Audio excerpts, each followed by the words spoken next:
So it's nice to see anybody back who's actually back. We're going to be starting on a new project today. I am working on, let me scooch that back just a little bit. Oh, grab these things over here. So today we're doing a little beginner sewing still. I know that it should be day 2. I want to hopefully eventually be doing a thing where we do tea time, which is going to be asking me questions, and then hopefully you guys, I can answer whatever questions that you have. So today we are going to be, oh, let me fix that camera for you guys. I figured out how to do this. All right, so we are going to be working on this fantabulous little thing here for my kids. It is the Simplicity 8275.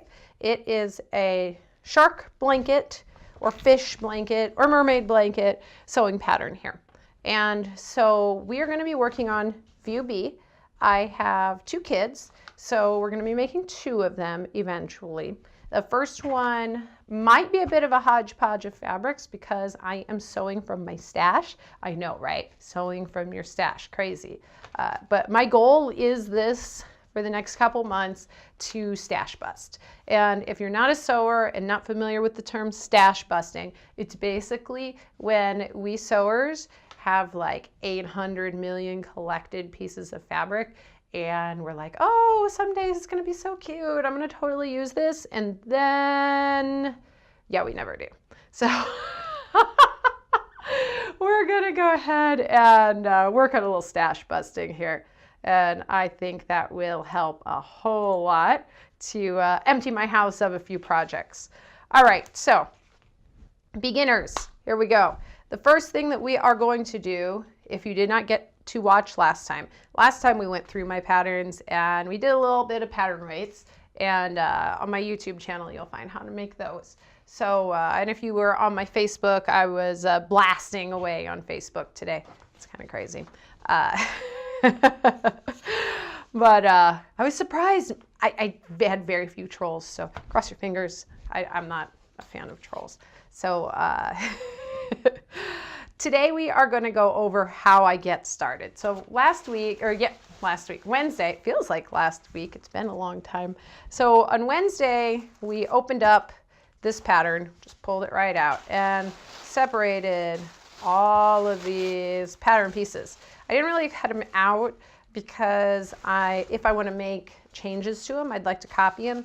I probably won't copy this pattern this time just because there's only one size.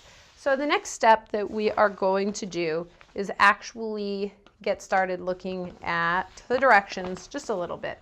What we need to find out is which pieces of these pattern that we need for View B. View A and View B have different pattern pieces. We also have 2 sizes. We have a child size and an adult size. So we're gonna have to get out the pieces for the adult size. My boys are almost as tall as me, so I think the adult size is gonna be more appropriate and last longer. And so that's that. And before we get started, the other thing that we're gonna look at here, and I'm gonna actually zoom this camera quite a bit more here for you. Let me take that main camera and let me zoom that more because you guys are going to want to actually see what I'm looking at here. See how much I can get this readable for you guys. Can you guys read that? Is that readable? Is anybody out there can tell me if it's readable? Oh, not exactly. Okay, so we will fix the camera. I'll just do it here on this camera. So what we are looking at, turn the right side up. Too close to the light. Okay, sorry guys. Let's move this a little closer. New to streaming, okay. I can put a copy of this. I can actually scan this and show you guys a copy of this, what we're looking at. I probably should have brought a picture up on screen for you. I didn't realize that the camera was going to be such a pain. So on the back of every pattern that you buy that's in an envelope like this, and if you're buying a pattern that is, let's see, I'm going to move this back just a little here. So if you have a pattern that is like an indie pattern or a pattern that is not 100% like a name brand like Simplicity or Butterick or something like that. So if you have an indie pattern, you may not have this in the same place, but all of these pieces of data should apply. So when we look on the back, you're going to see listed a whole bunch of words. On this one, side one has, or this side has actually the English, and the other side has other languages. I think it's actually French on this one. A lot of the patterns that we get are both in English and French. They could also be in English and Spanish, but pour enfant is French. So in the back here, it's going to list suitable fabrics. Sometimes you really do need to listen to this. Sometimes you can get away with moving into something else. It depends on what you're planning to do with it or if it needs stretch. So in this case, this one says double-faced fleece, fleece, minky fleece, sweatshirt fleece, terry knit, child size is not suitable for sleepwear. They have to, by law, say that child's things are not suitable for sleepwear if they're like not officially suitable for sleepwear. The patterns will also tell you not suitable for sleepwear. If it is like even for pajamas and things like that, they'll tell you need fire retardant. That's to comply with US standards. I'm not that like overwhelmingly crazy of a mom. So my kids can deal. We deal. We didn't catch on fire. We're okay. They just won't use them right next to the fireplace, and we don't have a fireplace, so I'm not worried. Okay, so it'll tell you then, it'll get into some different sections. So they have adult mermaid blanket, child mermaid blanket, adult shark blanket, child shark blanket, and then inside of each of those is going to list all the stuff that you need. So for the adult mermaid, we're going to do the adult shark blanket. So it's finished measurements. It's 35.5 inches wide by 74 inches long. You're going to need the front and back tail fin, a side fin, upper center fin, lower center fin, and an eyeball applique. For that, you're going to need 4 3/8 yard of 60-inch star. Okay, now here we're getting into some terminology here. So fabric has certain widths that it comes in. Most fabrics will come somewhere in the 45-inch to 60-inch category in the United States. So if you're buying overseas, you want to just double check. They might also be listed in centimeters, but most fabrics nowadays are going to come in that. If you're getting really high-end silks, if you're getting vintage stuff, you may find stuff as small as 24-inch wide panels because looms were smaller. And so you couldn't really get, for instance, kimono looms were very rarely over 25, 28 inches wide. So kimono's pieces won't be any wider than that, and they will be placed together, which happens to work out quite well for sizing wise whenever you do that. And a lot of times things were woven to standard so that there was no waste, because in Asian cultures, traditionally, waste was really a no-no. So a lot of the designs of the patterns that they have are really almost no waste at all, if not no waste. A traditional kimono is actually designed in all rectangles, which does not produce any waste of the glorious silks and cottons that they would have used to do that. So back to our pattern here. So we need 2 1/4, oh, wrong one here. We need 4 3/8 yard of 60-inch and the star. Now, if we look down at the bottom, the star will tell us that means star means without nap, star means with nap. Now, what is nap? Nap is in furs, and the easiest way is it's the way your cat doesn't attack you whenever you rub their fur. So nap is whenever a fabric has a thing that it goes one way. Velvet has a nap. If you rub velvet one way, it'll look one color, and the other way, it'll look a different color.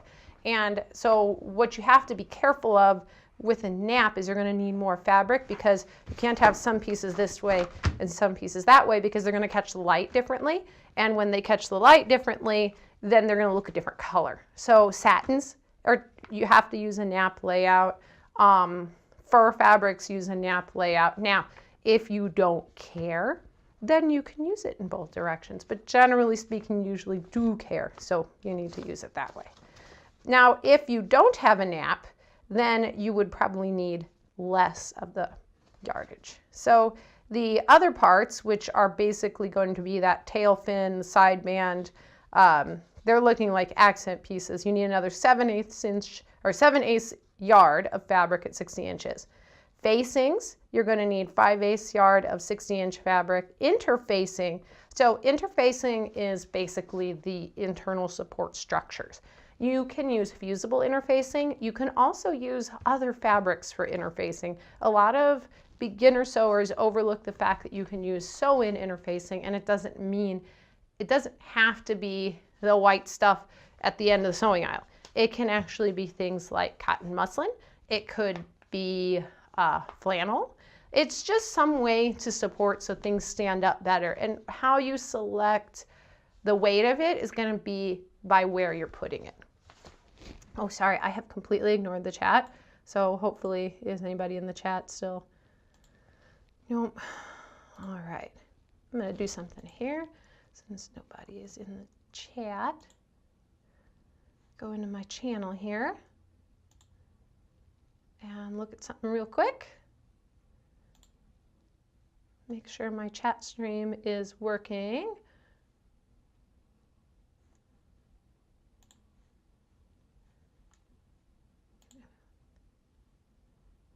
All right, here. I'm trying to pull my chat out. How did I do that yesterday?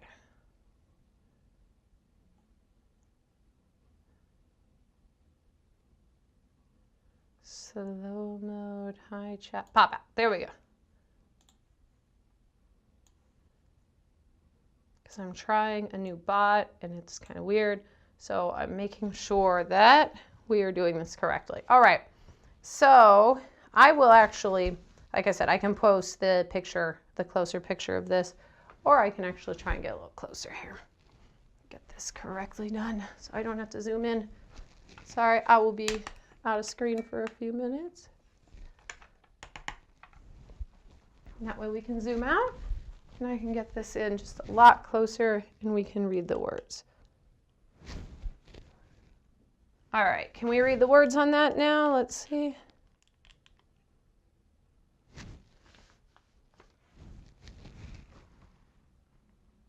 Sorry for the camera.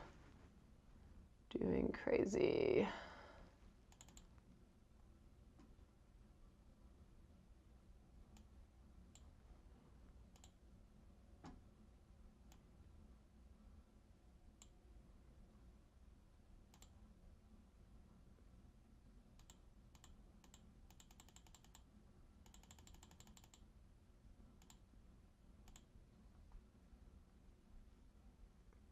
Okay, I think that looks better. All right, so let's make sure you guys are seeing what needs to be seen here. Adult shark blanket. All right, so that's the interfacing. So this says we'll need a lightweight fusible, such as Pellon. Pellon is a brand name of fusible. So lightweight just means that you don't want something heavy. We're going to see where we're going to be putting that. I have a feeling we're putting that on the fins. I am going to do a little changing up. I'm probably, while I'm going to interface it, I don't like, my youngest, he doesn't like the way things feel sometimes.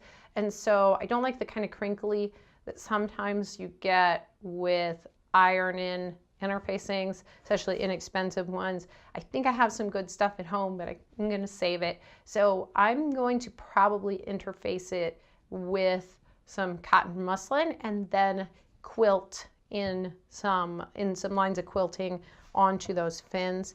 And what that's going to do is give those fins some substance. And then I may actually quilt and pat. So we'll see how that goes as I go through the project. All right. So here we're going to have the facing, the interfacing. Paper-backed fusible web, we're going to be using that for applique. The paper-backed fusible web is essentially double-sided sticky glue for these things. So if you, for double-faced sticky glue for applique. So what you need to do there is, we'll talk about that when we get to that point, but you would need that. And then trim. Trim is a word for decorative elements that are on the end of an edge. So the trim, we need 2 1/8 yard of giant rickrack. Rickrack is zigzag. So it's going to go like zigzag, zigzag, zigzag, zigzag. I have a lot of rickrack. I didn't bring it in today, but we'll see the rickrack. You don't have to use anything that's a trim. You definitely don't have to use. You could use other stuff. This is one of those patterns where I think you could get really creative. I know where they're going to use the rickrack. The rickrack appears to be for the teeth. See, there's like the little zigzaggy stuff on the teeth. So since the rickrack is for the teeth, I'm not going to worry about it until we get there, but it looks cute. I don't know if I have any white. I have to see what I have at home since I'm stash sewing. Okay. So, and we need 2 shank buttons. I'm curious what the shank buttons are for. So we will find out, won't we? All right. So the first thing I do when I get out of pattern is I'm going to look at the directions. And yesterday I was discussing how much I hate directions from these kind of companies because the directions are generally pretty lame. I've actually followed directions before. I've been sewing for so many years, and so many years. I've been sewing actually since I was 6. And the directions sometimes confuse the bejesus out of me. So we're going to kind of go over some general parts of the directions. So here is the picture of just what the stuff is. So these are line art. In other words, line drawings. They're going to show you where actual seams are. It's a lot, on these patterns it's not too bad because it looks pretty easy to see here, but on a lot of stuff, it's really hard to actually see the sewn areas on it. So we're going to actually look at that here on the line drawings. I use line drawings a lot. I get my tea here before it gets cold. My husband always tells me about how I leave my tea and I warm it up like 400 times. So here you go, honey. I'm actually drinking my tea while it's still hot. I had to stop drinking coffee a little while ago, so I'm really, really, really big tea drinker now. I had to replace coffee with something, so I've got green tea in here. Green tea. That looked really weird on camera. Ah, nice. Throat gets dry really easy streaming. All right, so the next part we're going to look at down here, and I know you can't see everything in there, is actually the brain dead. Okay, I promise I know what I'm doing. I'm just having a lot of brain farts tonight. Okay, so this is going to actually give all of the names of the actual pieces here in their numbers. So it's just a little like FYI kind of thing. So then you're going to move into the cutting layouts. And so the cutting layouts will have, and let's zoom in a little bit here. I should just leave that open.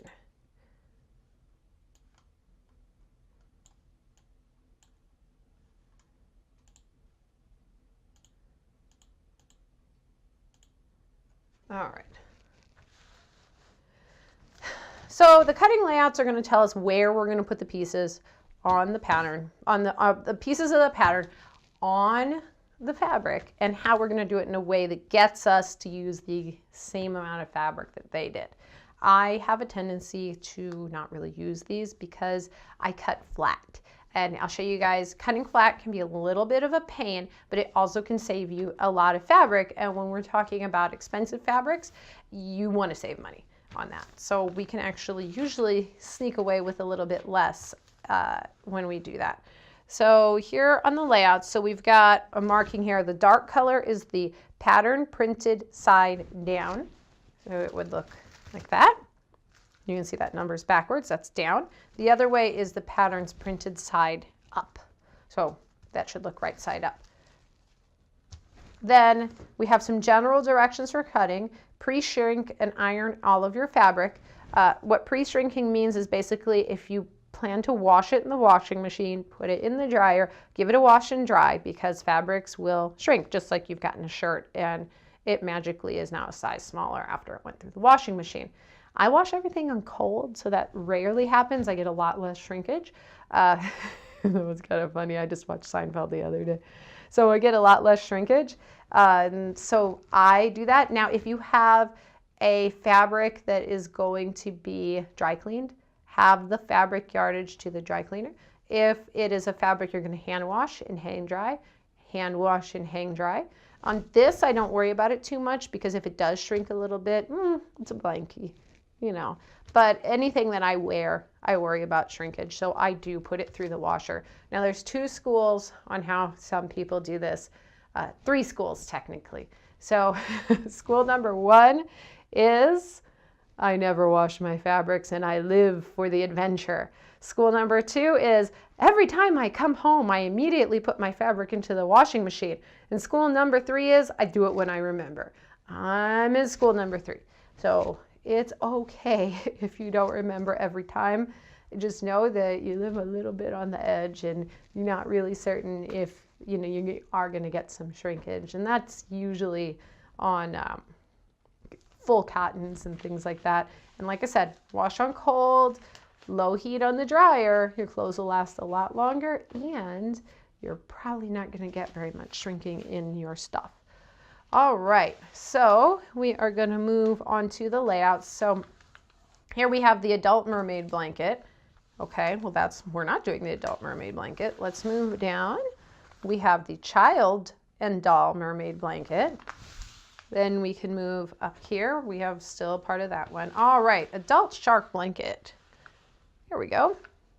So the adult shark blanket uses B front and back, tail fin, side fin, upper center fin, lower center fin, and eyeball applique. Then we have another set up down here for different fabrics. And remember how they told us we had multiple fabrics we had to buy? We had to buy the main fabric up here. Then we have what's essentially the extra fabric. I really can't think. I'm really good today. The alternate color, and then we have the facing, the interfacing, and that paperback fusible web. So what we're gonna do is look at all these and kind of just start looking at the pieces. It'll also tell us which pieces we need. All right, so we're gonna push this aside, and what we're gonna do is start looking for our pieces. I'm gonna zoom that out while we find a piece. So there's a couple of ways to look through this. One is we can just do this. We can just go, applique piece 25. Look over here, do I need it? Or we can go through the pile. So this says child eye applique. I don't think we need that one. All right. Eyeball applique B 26. We're gonna look over on here and see what we need. Pieces 7, 8, facing, interfacing. I don't know if we need 26. Maybe. I think that, I don't know. It's for the shark. Eyeball applique. Yeah. Let's look here. So here's what I'm looking at. Looking over here. So I don't see anything in the 20-somethings. Cut one of piece 8, 18. Paperback fusible web.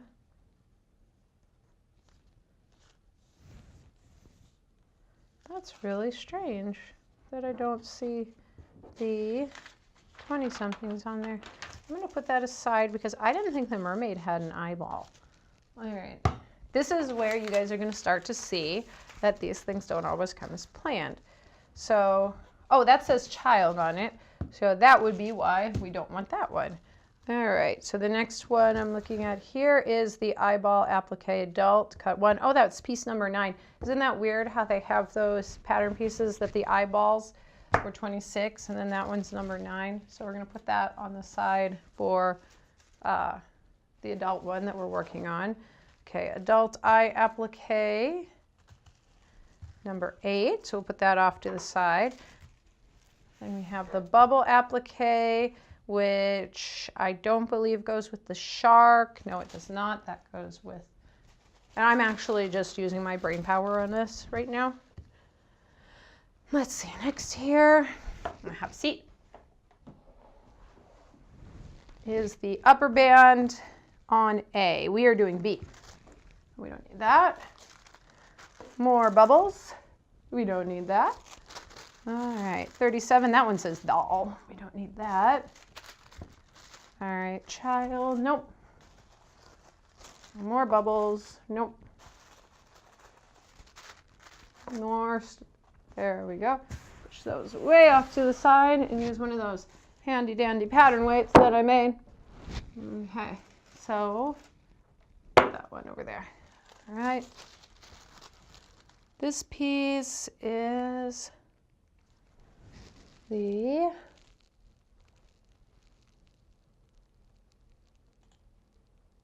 give me 1 second here.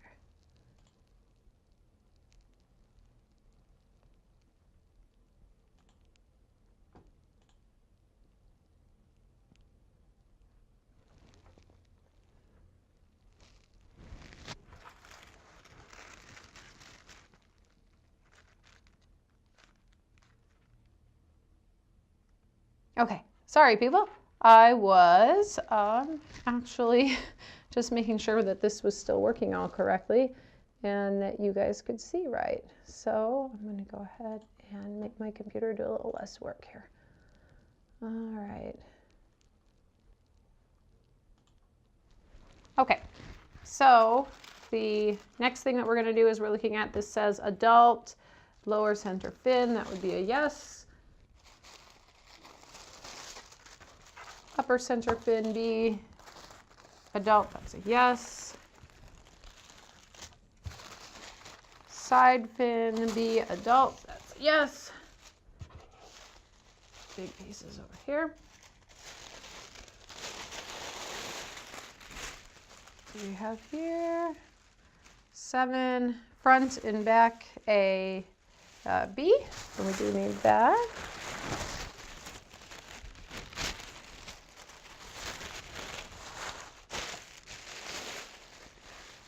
There, you know what, I'm going to try moving this camera over here so it's to where I can see everybody just a little bit more. All right.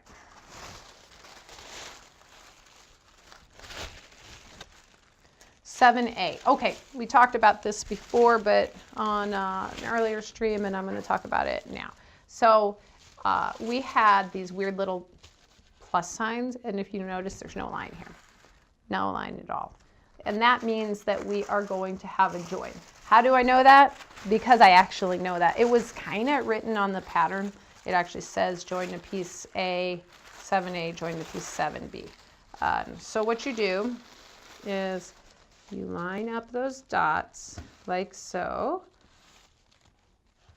And then when they're all lined up, we're going to tape them together. And then we actually have the full size piece because it's quite a big blankie. And they do that so that they can save money on paper. Isn't that great? Because they charge enough for these patterns and they make them out of tissue paper. And I mean really tissue paper, it's not that big a deal. Not exactly gold. You'd think it was gold the way the pattern companies like to save it. All right, adult tail fin B. There we go. Now, facing B, we need that. That's adult facing B. Here we go. Adult front and back A. We do not need that. What's interesting is that they made the shape of the blanket on the mermaid a little different than the shape of the blanket on the shark. Now, if you wanted to save, I would have actually just made the pattern so that they both use the exact same base. Now, if you'll notice, I'm folding these not super small because I'm going to use larger paper, large envelope, like in 9 by 11, I think is what I typically use.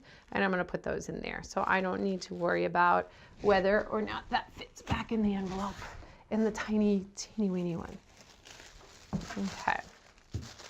So what do we have here? We have a tail A. Yeah, I think that's pretty obvious that that's mermaid. We are not doing mermaids. I know we could do Little Mermen, but my little dudes would not like that. But I have a niece that is 2, and if I like the way this turns out, I may make her one. Maybe not on stream, but I'd make her one. I think she might like that for Christmas. All right, we have more stars. More stars. Over here. And then let's see here. There's a lot of pattern pieces in this. Yesterday while I was cutting, I was like, whoa, I was separating these. There's a whole bunch of them. Shocked how many pieces. I didn't expect this to come in this many pieces. I didn't think it looked like it needed that many pieces, personally. But I guess it does. Tail fin band V. Okay. There we go.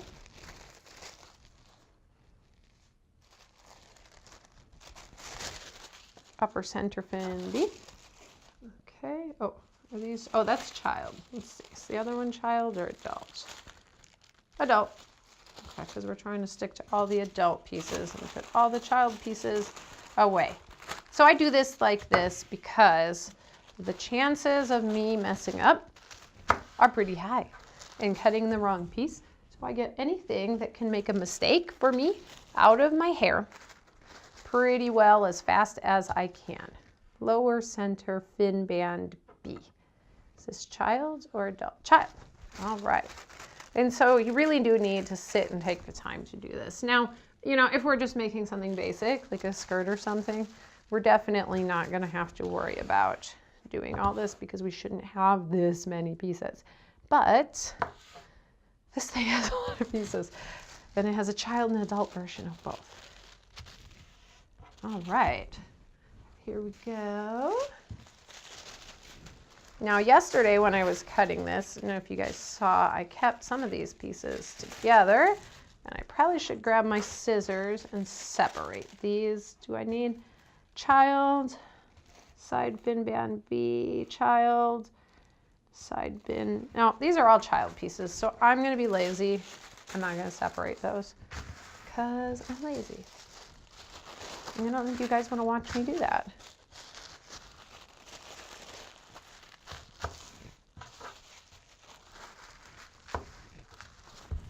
All right, here we go. Time. Oh, we're almost halfway through. There we go. All right. Oh, wait. Yeah, that was a mermaid piece. This is a doll piece. You know, that's pretty cute, actually. I'm a weirdo and do ball jointed dolls. And honestly, this would be really cute for the bigger ball jointed dolls. I have a couple that are really large. Be really cute for them. Upper band A, we're not doing A. And so see what I do with these. Fold it back. So I try and fold them into a reasonable size rectangle so that I can smush them down and get them put away. Facing B, child. All right.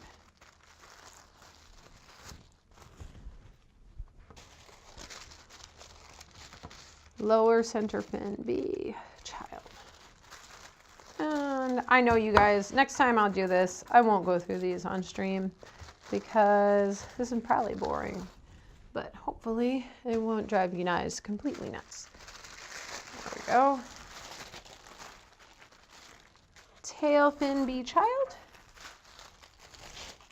That'd be really cute though, especially if I have to patch. So I was thinking on the big parts that I could do some patching to use some extra bits, and I think that'd be really cute. We don't have too many pieces left. We're getting in the home stretch now.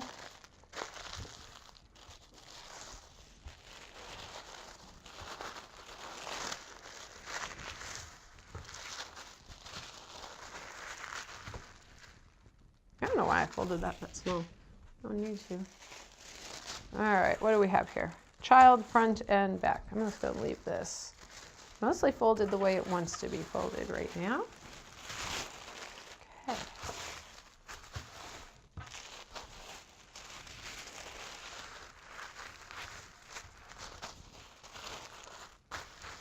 There we go. And one more piece that is a bunch of pieces. Let's see if we need any of these.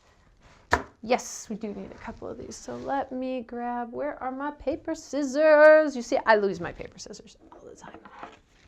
All the time, all the time, all the time. So I try and keep more than one pair, but this is my new studio and I haven't bought 20 pairs yet.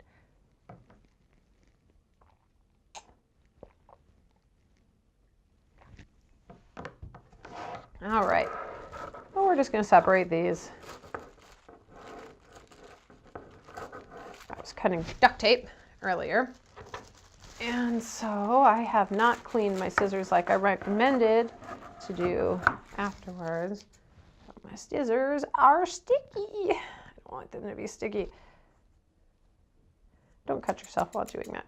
If you can get some rubbing alcohol in there, I'll clean them up in a bit. Lower center fin band B. I'm pretty sure we need that piece. That over there. Upper center fin band. Yeah, I think we need all of these.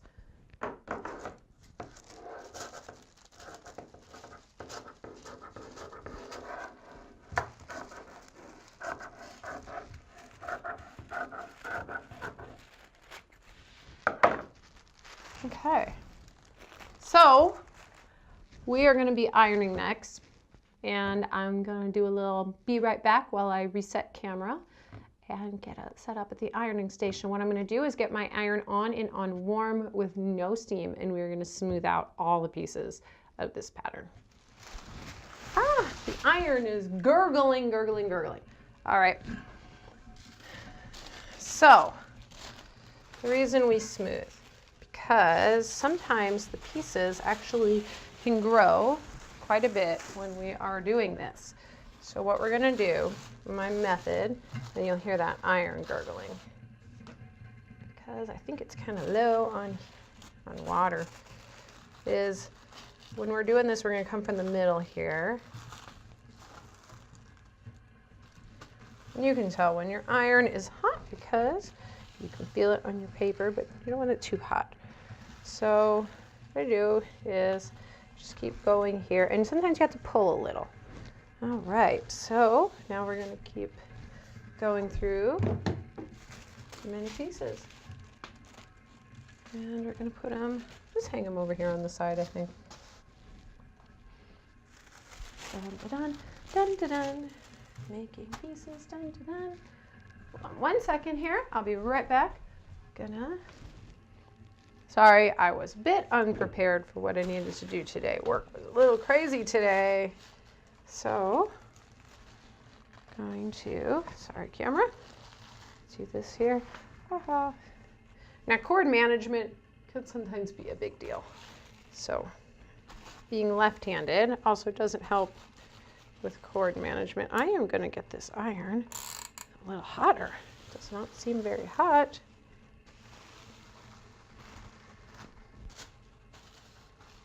Not smoothing the way I want it to.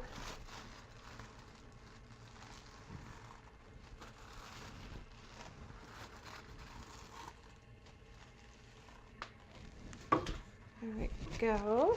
Whoop! Don't want to lose it. Put it on the end there. All right.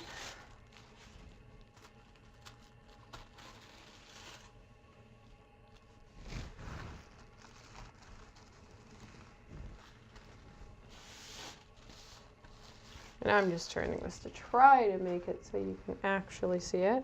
It's a little bit weird.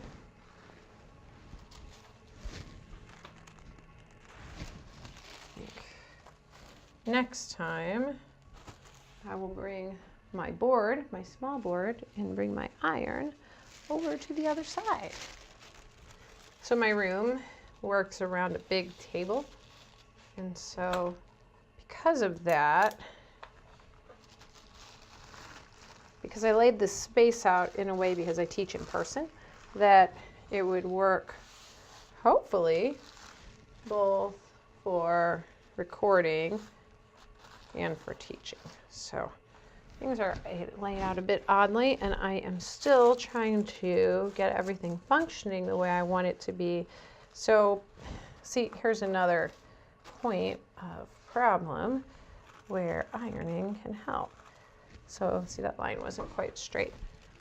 Not everybody irons their patterns. I do. I find it vastly important.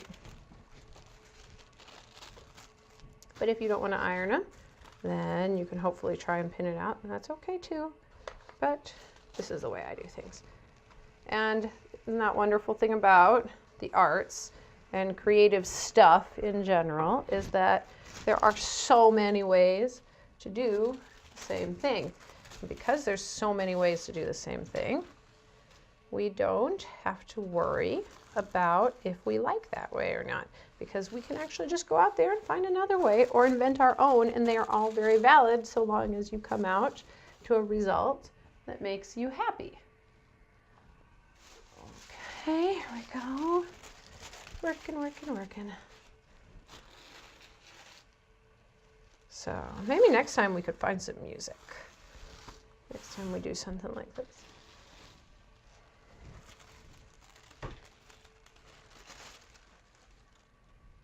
All right. Seems like there's so many pieces. See, this is another one. I don't know if you guys can see that. That needs. I'm gonna have to actually pull it. It's so scrunchy. I think I just opened it up like at least a quarter of an inch there. The same thing on this side. And so this is why you do the straightening of your patterns so that you get the actual size of the pieces it was intended. Now, on this blanket, would it be a big deal? Probably not. Would it be a big deal on your clothing? Yeah, it could be. Especially something that's really fitted to the body. You could a quarter of an inch and an eighth of an inch in one spot multiplies times 4 on most pattern pieces. So we would end up with a half of an inch problem, which could be a very big problem if something is very, very tightly fitted. So inches matter. There we go. All right, let's see here. Turn this to the big piece. Try and keep it so you can see it, and I can still work without ruining this giant tissue paper pattern piece. This is why I like copying patterns too, by the way. But when I copy them, still I iron them out. So at home, I have a very, very large board that I work on that I made myself, and I want to make one for this studio space as well. So the way you make an ironing board, and I don't know, maybe I'll stream making the ironing board, is you take wood and a staple gun, not a stapler, and cover it with, they make special batting that can be used for ironing tables. It's actually fireproof and all that kind of good stuff. And then use some more cotton, only cotton, because it's heat tolerant, and batting on top of that, and then cover that with a cotton muslin fabric, and then you have yourself an ironing board, which you can make as big or as small as you like, that can sit on any table, and you no longer have to worry about having that wacky, wobbly ironing board. Okay, we are almost done at the ironing board, and then we are going to start cutting these pieces out.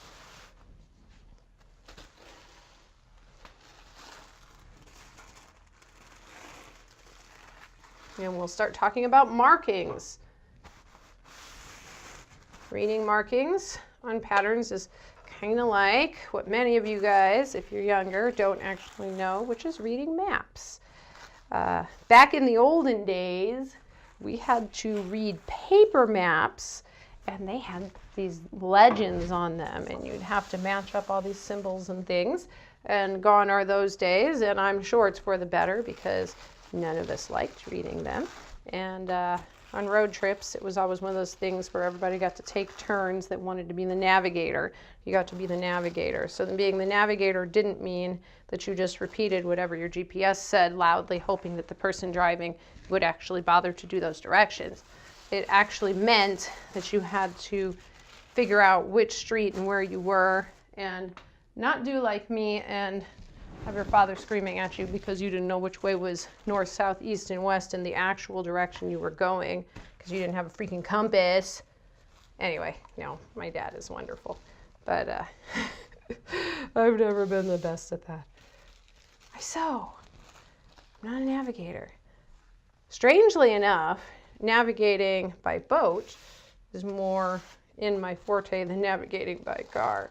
I grew up on boats, so it's quite fun. All right, now we are going to start cutting out our pattern. Okay, oh, and I left it across the room. Ha ha, look at me. There we go. And here we go, and here we go. Okay, so the first thing we're gonna take care of is that really gigantic piece. I'm gonna put these directions away. So is everything okay now, John? Are you hearing me okay and stuff? You can write, or if you are, in the chat, please. And if you can chat with me, that would be good. All right, so we are now gonna put that upside down, and I'm gonna get my scissors. I'm gonna trim off just a little bit of this wonky stuff because I don't like things being weird and off. So I did not cut this. All right, I did not cut this very well. I'm gonna make that brightness a little stronger for you guys so you can see better. Give me just a second. I'm hoping I don't have to keep doing this all the time. There we go. Save. No, that's now too bright.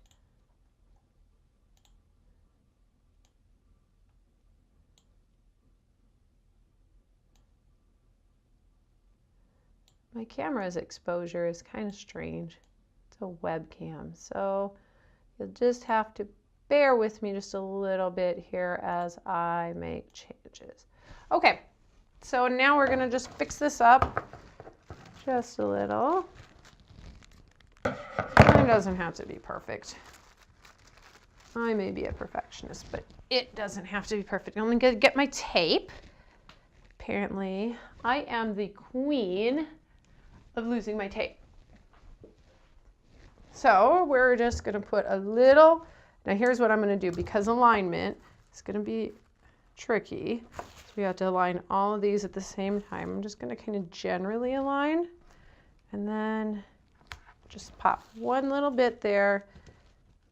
And then let's go this one, put a little bit of tape there, okay? And then go on this one, a little bit of tape there, and this one, a little bit of tape there. And then I am gonna line up the lines on each side to make sure they're there. This pattern piece may not be exactly flat, but we just want to get those outer lines to line up. And that's the more important part, is to have everything happy.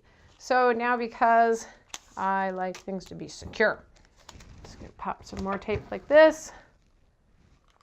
A little more tape in the middle. You don't have to do this.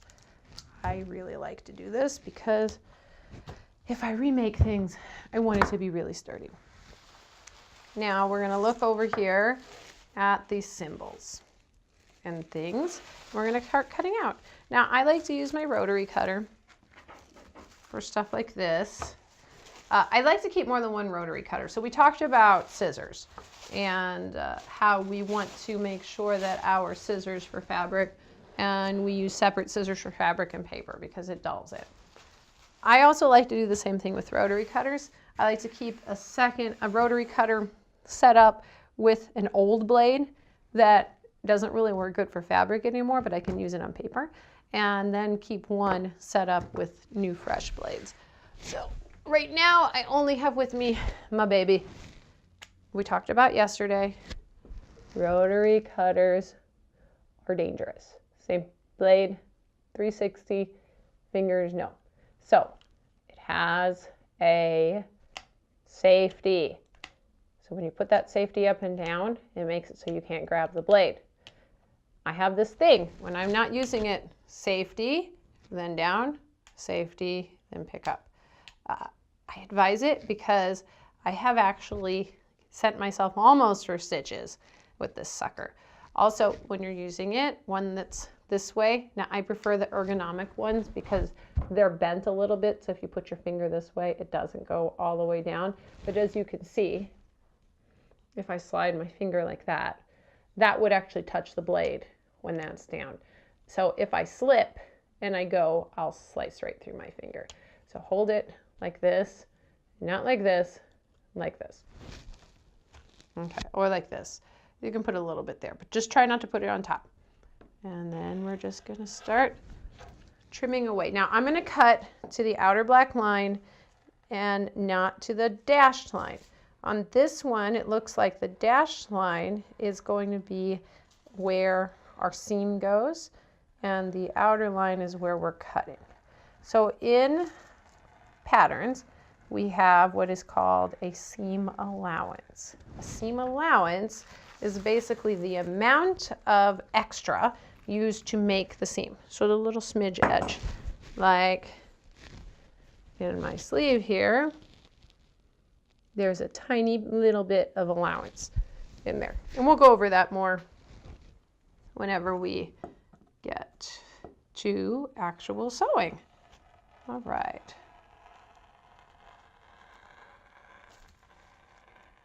And I'll keep going here.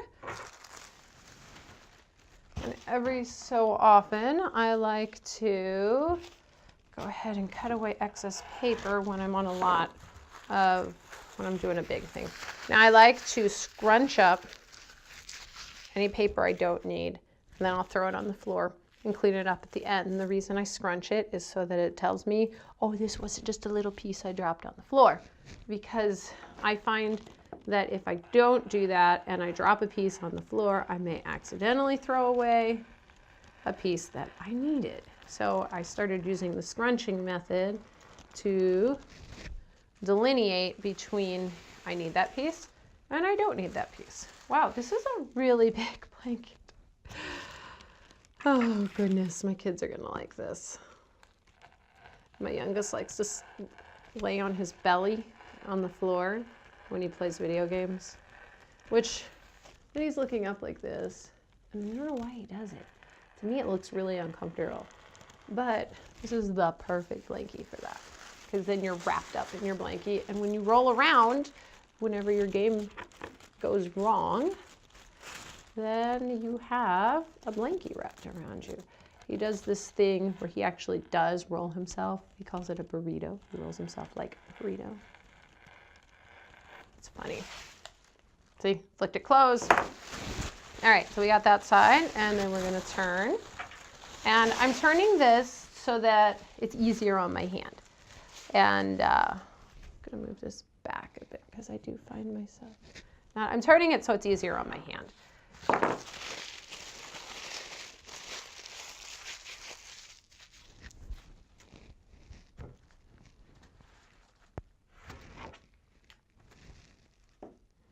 Because I don't like to do things at weird angles, so always feel free to turn your stuff. Now I could be doing this with a ruler if I were smart, which I think I will get a ruler out for the next straight edge. You want to use a metal ruler, just because your plastic rulers you can cut with the rotary cutter. So now you don't have to put a lot of pressure down when you use a rotary cutter. If you're putting a lot of pressure on your rotary cutter, your blade is really dull. And same thing like with knives. If you're having to put a lot of pressure on your knife, in your kitchen when you're cutting, then it is time for a knife sharpening. Same thing on this. So you know this looks like a straight seam too, so I'm gonna grab my fancy ruler purchased from the hardware store. Why? Because I love the hardware store. So I'm just gonna line that up, and this one has the cork on the bottom, so it's very easy, and I'm just gonna push against the ruler. Now I'm keeping my fingers a bit back because I have also gone off kilter on this before and sliced my finger. You guys are gonna hear a lot about injuries because I have had plenty of injuries while sewing, because sewing is a dangerous sport. No one told you that, did they? All right, lining it up. Oh, is my safety still on? Nope. This blade's really dull.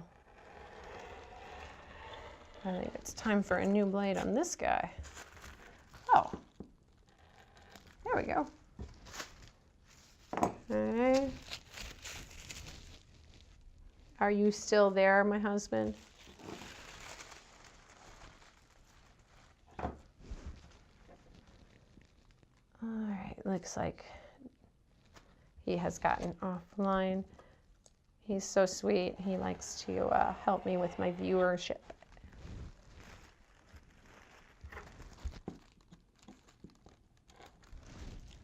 There we go.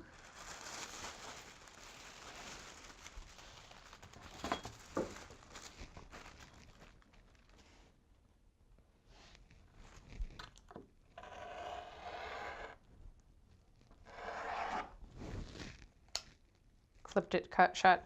All right, let that cut out. Now I am gonna just kind of gently fold this piece. Actually, what I'm gonna do on the back here first is we've got a lot of extra now here. I am going to cut some of this where it overlaps and tape it down because we don't need all that business.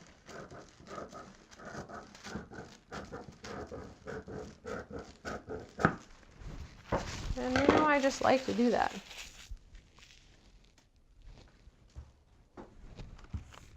So,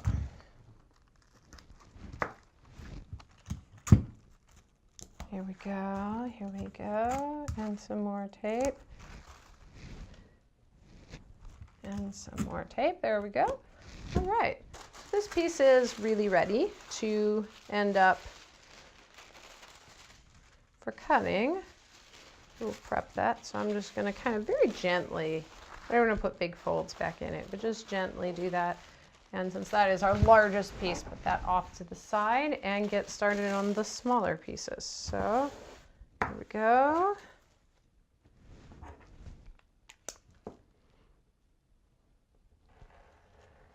Cut this here. Turning. Just checking to make sure that I'm correctly on the camera here.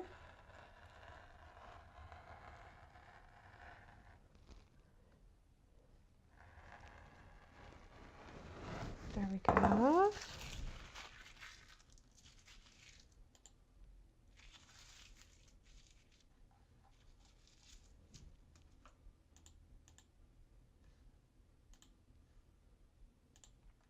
Okay.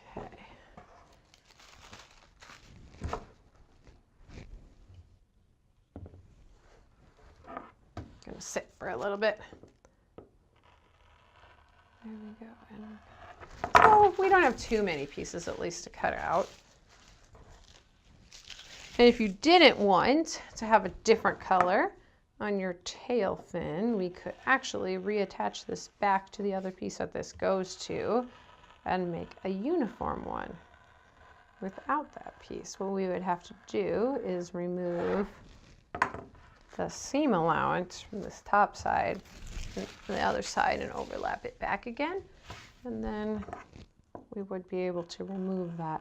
Same thing when we want to add, if you want to color block. So I will show you guys, most likely in this, how we're going to separate a pattern to color block or patchwork.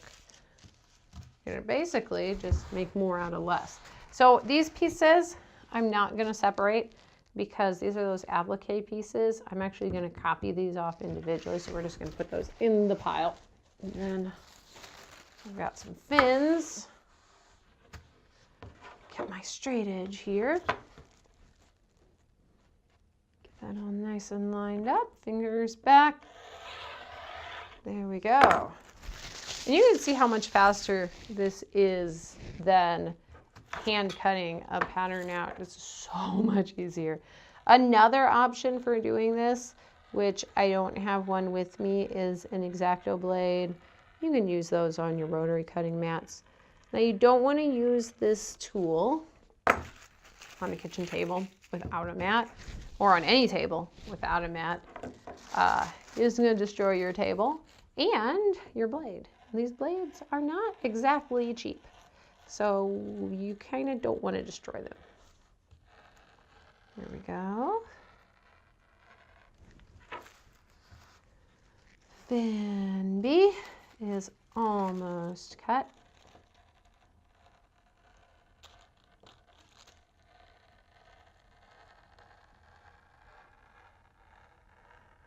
There we go.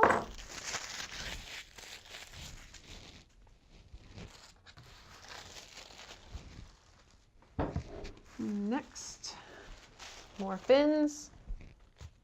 Upper center fin B. How many fins does this shark have? Oh, I see how he has. He has 1, 2, 3, 4 fins and then the 2 tail fins. I see. He's a finny shark. It's gonna be cute though. It's not gonna be gray. I have bright neon green and red as the base colors that I will be using for this. I hope I have enough of the green. My youngest loves green. And my other big guy likes red. He likes all the colors actually. He's kind of into pink right now. So we're kind of funny. He's going through a, I'll call it a 50s phase. He just needs that pink. We have a bright pink Jeep. I think that's what started his love of pink. There we go.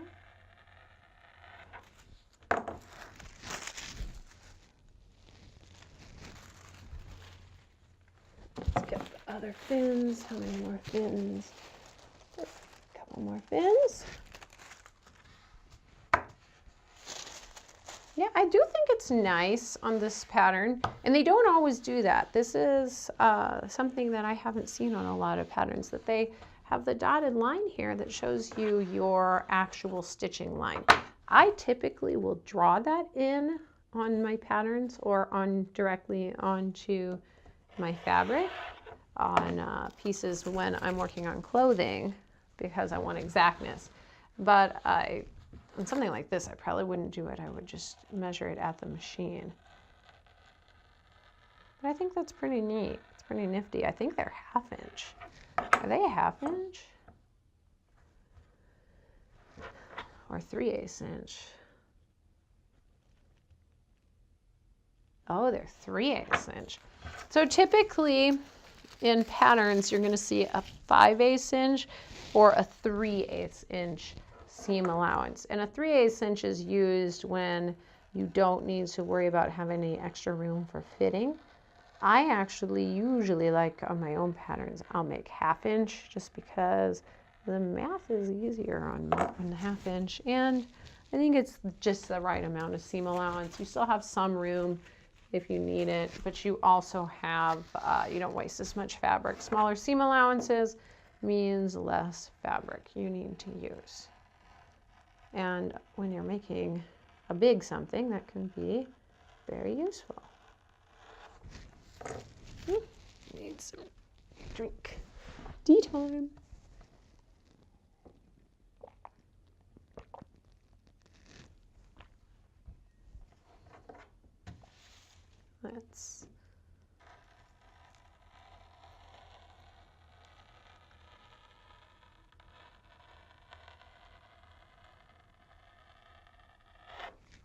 think I need to download some music to keep that's available though, so these can be used somewhere else.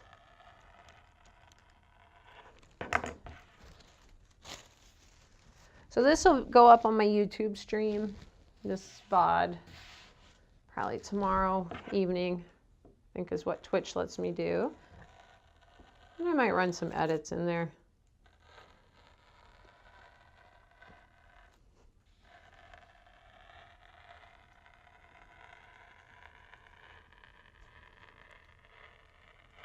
And definitely some music in the background. Okay, we have one. Don't want to rip it. 2, 3, 4 pieces left. Woot woot. 4 pieces left. Woot woot. And then I may be done for the night after that, because then tomorrow we can work on, I may stream tomorrow for a little while. I don't know what time yet. It might be in the afternoon or in the early morning. I have a lunch date with a new friend that I am excited about. She is so cool. And we're gonna hang out and talk cosplay and all sorts of fun stuff.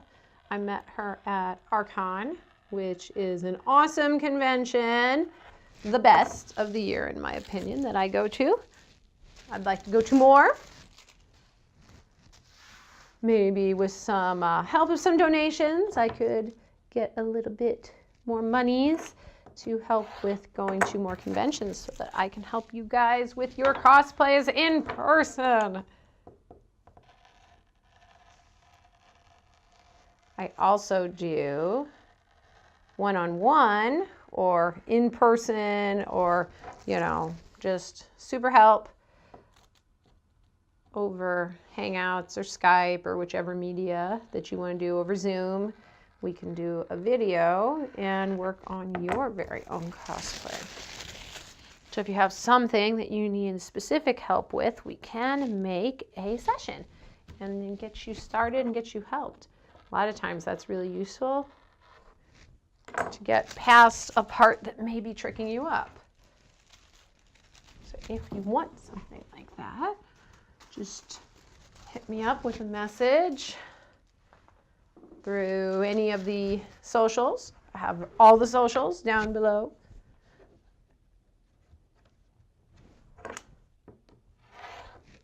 I would muchas appreciate it. So yesterday I was watching Miss Casey Renee cosplay and her fantabulous award-winning costume. She was talking about it, and her needlework is just spot on. That girl is for real. She is so awesome. I didn't get a chance to watch her much today, but I do like her a lot. So I'm very new to Twitch, and I am enjoying this platform so much. It is so cool to be able to interact with people all over the world who like what you like. So happy to be on Twitch here. Streaming away. We are almost done. 2 more pieces. You know, I'm probably gonna end up breaking my vow of no buying for the base of these. I don't know, we'll see. I think I have enough red. Just not sure that I have enough green. We'll also go over, when we start cutting, we're gonna go over a lot of these markings. All sorts of markings on these patterns.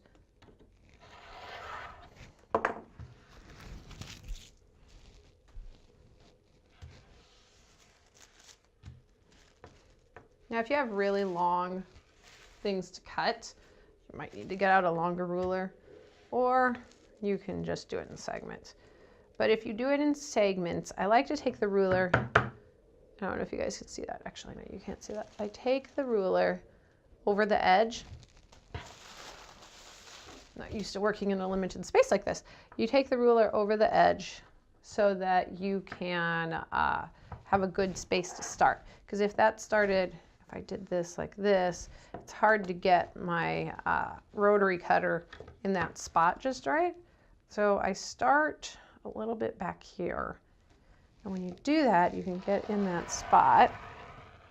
And then you just move it on down. And if you hold it up like that, you can usually snug your ruler right up in that spot where you ended. Line up down back here, end up there, and then continue on. And that is how you get a nice, clean, straight cut when your ruler is smaller than your space provided. All right, we did that side. Same thing here. We're going to do this side here. And you can hold it diagonal or whichever. And on these pattern pieces, sometimes they're not quite straight. So by using a ruler, we can actually straighten up a piece a little bit here. And if you cut off the black a little bit, that's okay. On this it is. You probably want to be more careful on a clothing piece than I'm being on this right now, because I know for a fact this is going to be way bigger than my kids. So I don't worry too much about it right now. Here we go.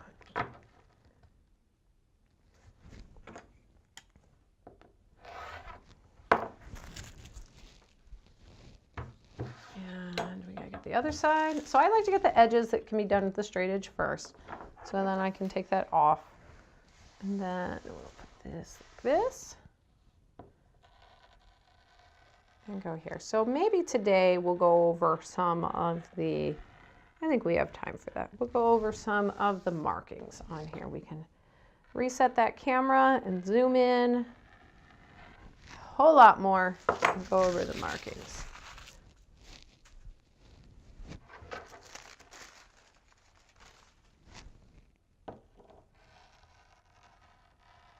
There we go. And one more edge of the cutting, and then we will be done with the cutting.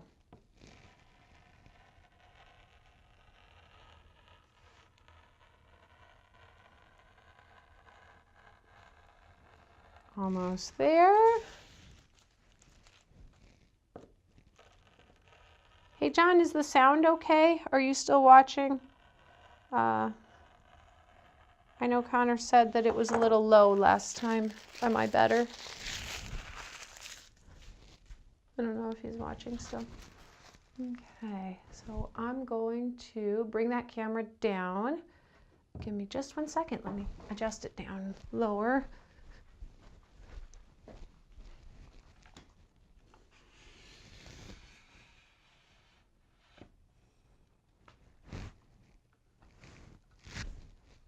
And we're going to look at markings.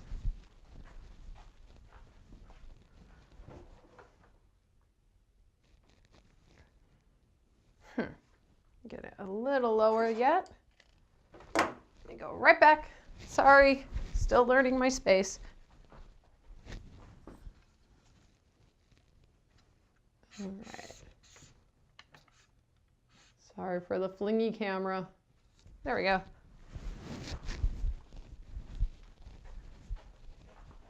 Can we see the markings okay? Yes. I'm going to zoom it just a little. So I want you guys to see this good.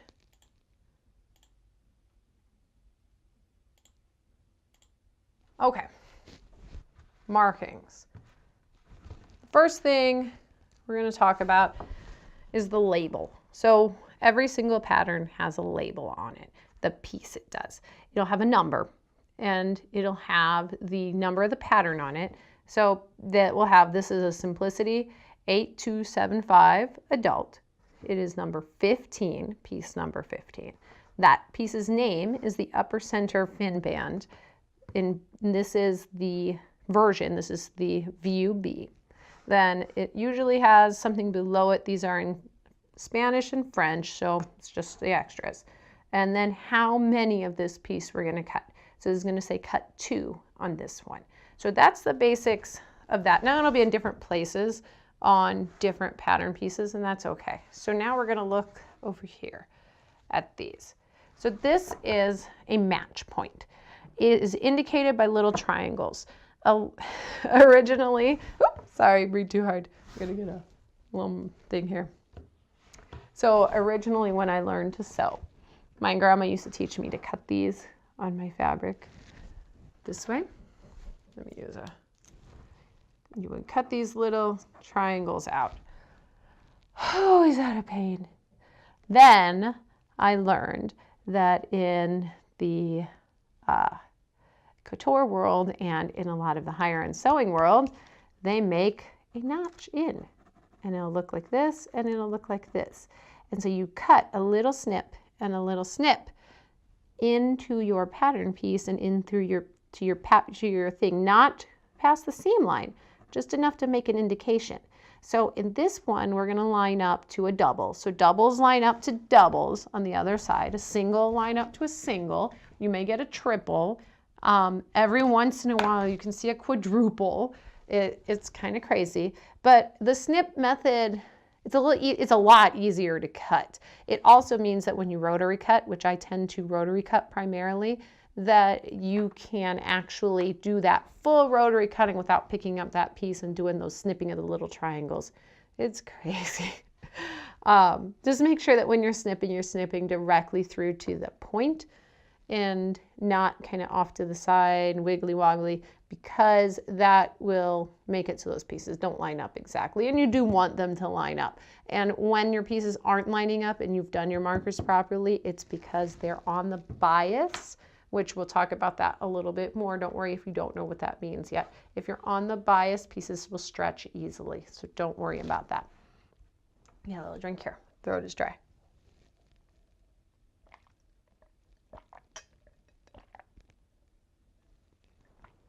Okay, now moving over. We discussed the dotted lines a little bit earlier, that I liked that this pattern actually has the seam line. So this is basically where we're going to sew. This has the seam line on it. And then this is another match point. So on corners, they're going to have this little match point on some certain corners where it's critical, where pieces are going to line up. So that's indicated by the circle here.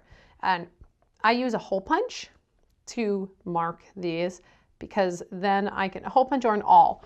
Now an awl, do I have an awl here? No, I'll bring an awl later. An awl is basically a pointy stick that you use and it goes through. But we can use a hole punch to mark through that. No, do I have an awl? Nope, don't have my awl. And so the way I do that is you can fold it and punch it. That will give you this piece here. And just, oh, that was funny. My pattern weight got in there. That's weird. It was like sheer coincidence. All right, and then, get that right side up. And then just kind of line it up. And that's not gonna work because this hole puncher is dull as can be. Another method, if you don't have a hole puncher and you don't have an awl, is to take your scissors and to snippy, snippy, snip just a little tiny section in here, like that, and like that. Okay, and now when we do that, we're gonna have that hole cut out. And now we can trace that onto the fabric using any number of means. On this type of stuff, I'm a big fan of thread tracing, especially on this fleece that we're gonna use, because it does not like to take chalk. So we're probably gonna thread trace. That was a thing that cut out of my mouth. We're gonna thread trace that. And if you don't know what that is, don't worry. We're gonna go over all of that. So just keep watching. And if you're in the VOD, keep watching on every day when I'm working. So this little liney here, we can look at that on some other piece. Let's look at that on a bigger piece. Here we go. This one goes, you can see, this goes all the way to the other piece, right? So this is our grain line.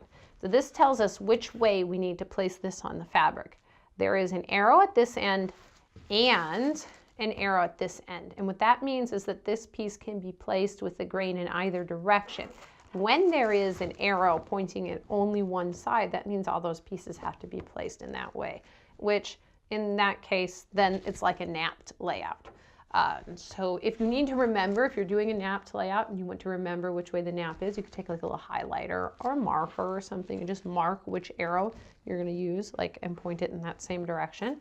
There's a lot of different ways. Don't be afraid to mark on your patterns and take notes on your patterns, and just, they're yours. You can write on them.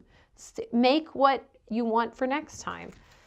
They are not holy patterns, you know, so you can do what you want. Now, what I like to do is extend them to the edge. This is also another couture technique that I've been taught in my many years sewing.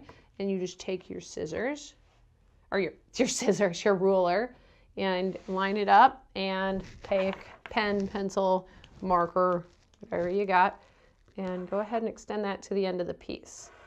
And sometimes you'll find that certain pattern pieces have really, really small lines. And it's a big piece, and it's not enough to line up really and know what you're doing properly. So by extending those lines, you can actually see what you're doing and work it properly. This is a good example of a piece that really should have extended more. So if we use just this little point to line up, that's not going to be enough. Now, to make it more visible, oftentimes what I do, I'm going to stand up and do this because I'm seeing it's a little off from my ruler here, is get a colored something. I'm a big fan of gel pens. I colored something and do it. And that's just to make it so I can see it better, because these don't have color, but these do. And my gel pen is being a pain in the butt today. Let's see, is it not working?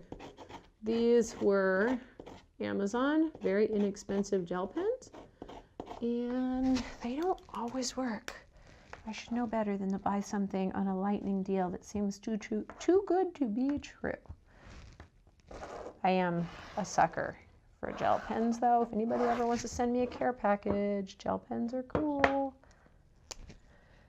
Here we go. So see, I just extended that. And then what I'll do, I don't know if you can see that very well or not on the extension. Yeah, you can see the lines on there.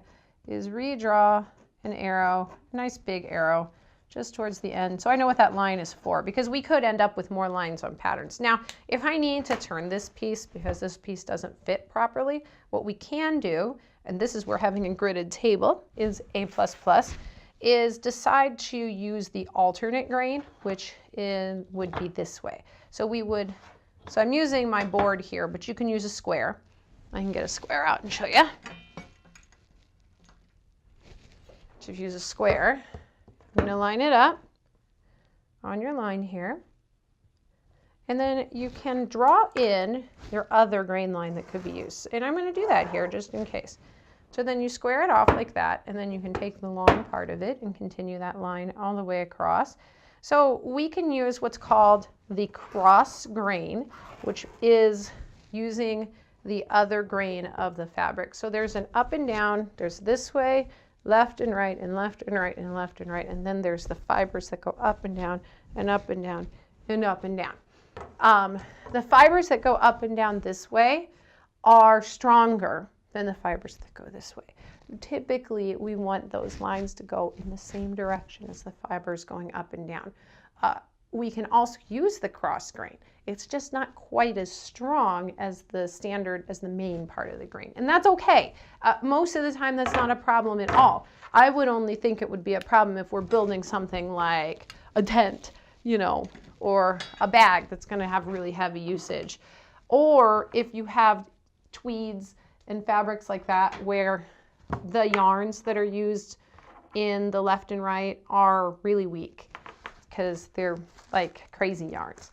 So that talks about that. Let's see if we have anything else that is interesting or marking wise on these patterns. I think that's the great part of this, is that this is not, oh, I think we have some that cut on fold. All right, so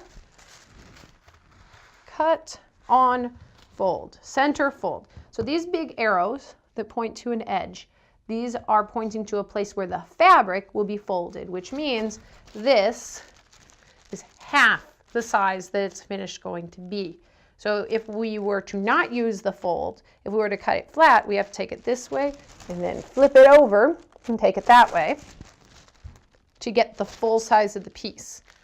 So that is the cut on fold. And center fold just means that that's going to end up being center down the body or center down the piece. And this is the facing. So this is going to be on the inside of the blanket whenever we get it done. Any other interesting things on the pieces? Yeah, this big guy here. Give me just a second because this big guy is gigantic. Now, if you have a piece that has a cut on fold, let's say it's not big enough, we could actually add some seam allowance and make a seam there and patch it. Hey, hey! You almost caught me. You caught me at the very end. I'm getting ready to be done soon, but that's okay. So, how was your day? All right, where is this piece? Where is the thing I'm trying to show you? Oh no. All right, weird little dot thingy. All right, this is actually the eyeball. So this is where our eyeball is gonna go. So we're gonna cut out one of this piece out of a color. So like, I put the camera on top of the info. So this is the eyeball. So we're probably gonna use a white, right? And we're going to use a white and a black if you wanted to be traditional. If you wanted to be crazy, we could use maybe a white and a red, and you'd be like, red-eyed crazy shark. I'll probably do these out of another, I could do them out of polar fleece, I could do them out of felt. Now, I always like an extra little bit of hand embroidery, so a lot of times what I'll do is hand embroider the inner eye, but this is a really big one, so I think applique is going to work out just fine. And we could actually even machine applique this, or we could standard hand applique it. And I might try, I'll do both methods when we make this, and I'll probably machine applique the outer and hand applique the inner, just so you can see how they work. And the polar fleece is going to be pretty easy to work with. And I'll usually, when I hand applique, I'll use a big, nice round of embroidery thread. So that will help a lot. And so these, you see, there's just cut one. Now, technically, we can cut these in a stack because there's two eyeballs here that are the exact same shape. So we'll do that. So that's that placement. Now, how do we want to get this transferred onto the fabric? That's a little bit more tricky. What I probably do is cut this as a whole, and then that way we can thread trace in there, or we can use chalk or something like that to do it. Another thing that I like to use for polar fleece, because it does actually wash off, you still want to test it to be sure. Where are my magic markers? Crayola magic markers. Yes, I got scented because I like scented. What does this one smell like? Chocolate. The brown is chocolate. Who would imagine that? Oh, caramel. It's supposed to be caramel, so it's not chocolate. That could have tricked me. My little cousins, they love to come and use my scented markers, so their noses get colored completely in the scented markers. And I had Mr. Scent markers, which don't wash off very easily, and he had red in his whole nose. He looked like Rudolph the Red-Nosed Reindeer. It was really funny. He is a goofy kid. But, so yeah, these come off. So just double check that it'll wash off. I like to use Crayola stuff because it does wash off. Another thing that we can use is the erasable pens. So erasable pens have the weirdness that they actually erase with heat, which seems like a really terrible thing to have, because if you leave your backpack in a hot car, you're going to come back and not have any notes. For reals. The only thing is, number one, check your fabric. Make sure, anytime you're going to mark on your fabric and it's going to be in a place that could be visible, test it, test it, test it. Test it, test it, test it. I cannot tell you how much testing has saved my life. You're going to have scraps when we cut out, so just put them in a little pile and save it for your tests. So I like to do that. So anyway, they can sometimes leave a halo of a mark whenever they get very cold. I mean, it has to be like, I think they say like below 40 is what I saw on the test, but just know that 35 to 40, so essentially in very cold weather, I think it might be lower. It might even be like 35. I'd have to go back and double look. But if you look them up, you can find that out. A lot of the quilters have tested it. They actually put their quilt in the freezer to see if it comes back. So, you know, if I were doing a coat and I was going to be wearing it for real outside, I probably wouldn't mark with those externally. But if you're marking where it's on the inside of the fabric and you can't see it, then that's okay too. But since we're marking for an applique, we're going to need to see it from the outside. So we are going to have to mark that somewhere visible. The good news is that we're going to be putting something on top of it and then embroidering over it, so we can always just make our piece just a little bit bigger. Like we could draw this eyeball out maybe a 1/4 inch bigger or 1/8 of an inch bigger, and that would for sure cover this spot. This is the kind of stuff that's great to practice on before you do an actual cosplay, just because you're not going to feel terribly upset when you make mistakes on a project like this. And I love that, especially for beginners, because we can have a little fun. It's also a great way to test new skills, is with some sort of silly project or fun project. When you look at patterns, especially when you're at like Joann's or somewhere, go in the back of the book. You'll find an accessories area. There are cool, fun accessories in the accessories area. Let me show you. I think I have. Give me 1 second. I have to run around to the other side because I didn't intend to show this to you guys.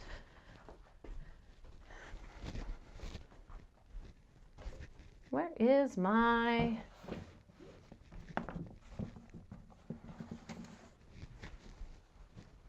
Okay. So I had some leftover Doctor Who fabric, and there was a really cool pattern that I found that had sewing machine like accessory stuff, and this is my pattern here. So you can start, this is like a little carry case for all your stuff. So this is rickrack, and when you sew in the rickrack halfway through, it does look like a zigzag. And then this is a Dalek fabric. I had a little bit of, and I had a little bit of this Cyberman. These were originally pajamas, and yes, I know I selected hot neon pink, but I had just a little bit of this, and then went through again stash busting project. But stuff like this is really fun and really easy to sew. For instance, this has mitered corners, and I was practicing some different methods of making mitered corners. I'm still not the best at mitered corners. I don't know why. I just had to take the patience and actually properly do them. But you know, some leftover stuff. So all right, well, I think we have reached the end of what we can accomplish today. So I think what we will do is continue over the weekend or over tomorrow, whenever I can manage to get an extra day in. Otherwise, it will be on Tuesday. We will continue with pinning and cutting the big parts here. I'm going to test and see if I actually do have enough fabric. Otherwise, I may have to hit the fabric store. Well, no, it's dangerous. I shouldn't go. I'll buy too much because I guarantee you the polar fleece is going to be on sale, and I love to make my kids stuff out of polar fleece. They love pajamas. So I'll get the whatever fabric we do need, and we will get Sharky with it. And for some reason, whenever I see this, I cannot stop singing Baby Shark. I'm gonna have to tell my kids. My youngest, he hates it when I sing Baby Shark. So Baby Shark, to do. All right, I'm signing out here. See y'all next time.